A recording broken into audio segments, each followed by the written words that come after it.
Pga Sports and the PGA Tour, proud to bring you the season-long race for the FedEx Cup. Today's coverage of the Serenity Championship is about to begin. I'm Luke Elvey alongside major champion Rich Beam in the booth, and it's wonderful to welcome in Henny Koyak, who's out on the course following our featured group. Hi Luke, I'm looking forward to bringing you the action from the ground level for this week's featured group. Now there's a sense of heightened competition this week, and this player has mentioned that they're starting up a rivalry this week with their playing partner. And this week, Henny, they're looking to beat Harold Varner III. It should be an exciting and entertaining duel. Absolutely, Luke. Harold Varner III is one of the most charismatic, talkative and highly skilled players out there on tour. He'll either cut you down with his game or his slick talking. You better be on your guard. Yes, he's got a sharp tongue and a clever game. Let's see how HV3 goes up against this player in this rivalry.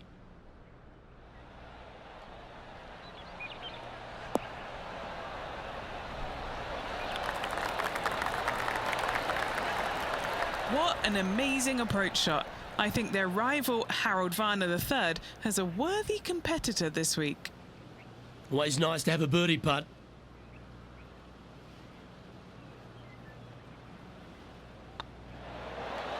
Well, that's a nice way to start, writing a little red number down on the scorecard at the first. Can't birdie them all unless you birdie the first, Luke. Good start.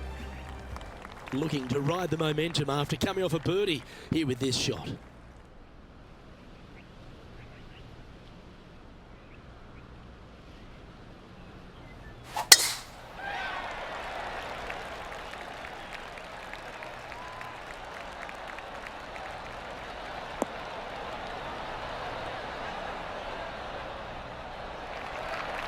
And Henny, what's he facing with this one? Setting up this one, hitting into a downhill green. They might be taking a bit less club here.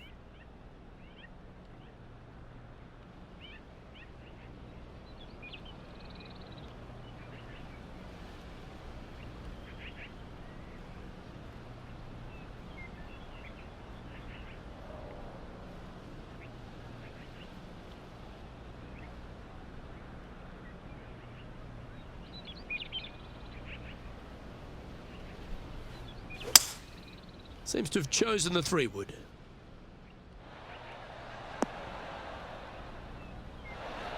I know it hasn't come up exactly how they imagined in their mind, Rich, but you've got to like that play.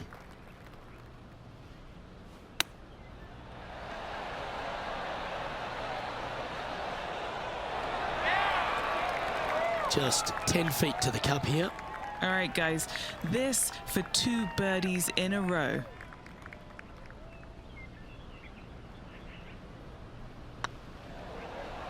This one has eyes for the hole. Some momentum being built now. That's back-to-back birdies. Gotta like it. 2 in a row. He's feeling it. Why don't we catch up with the V-man, Harold Varner III. He's 2 strokes behind his rival this week. He's in a share of 3rd place.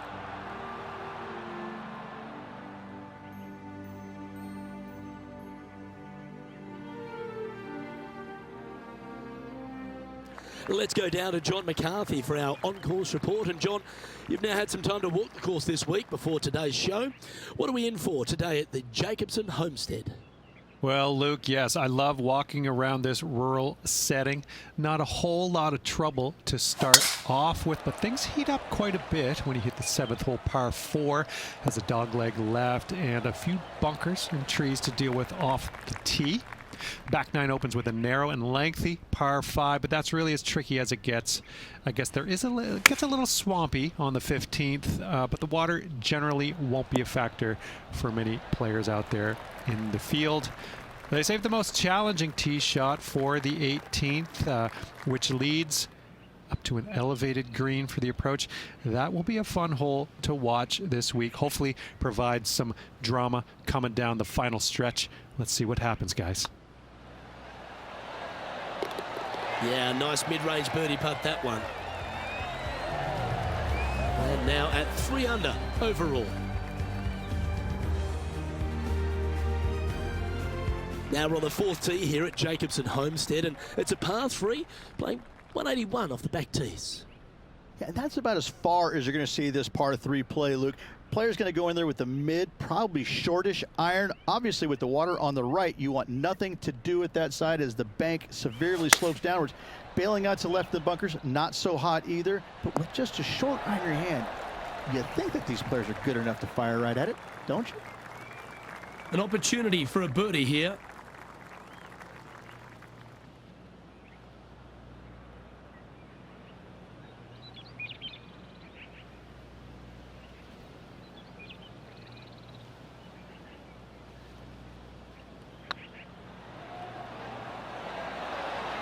Just didn't drop.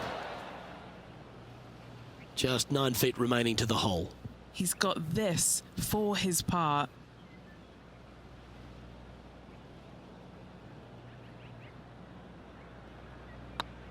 It's half a chance of being holed, this one. Oh, that's a clutch par. And now let's head over to Harold Varner III. Now, who'd have thought we'd see this? He is behind his right. Oh, what a touch of class. Holds it from the sand.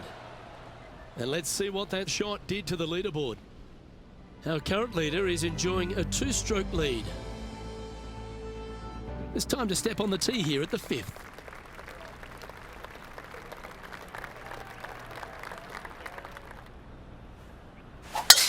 That one's right out of the top drawer.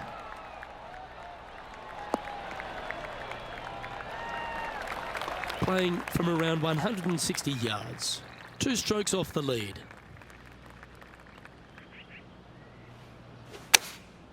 And choosing the 8-iron here.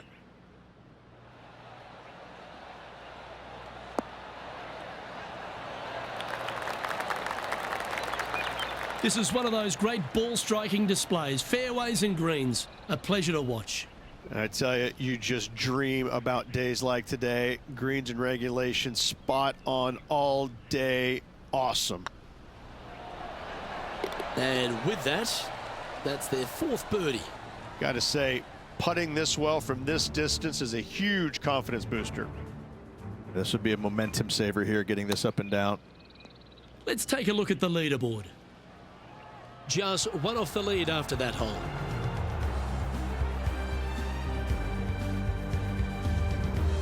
Here we are at the 6th hole.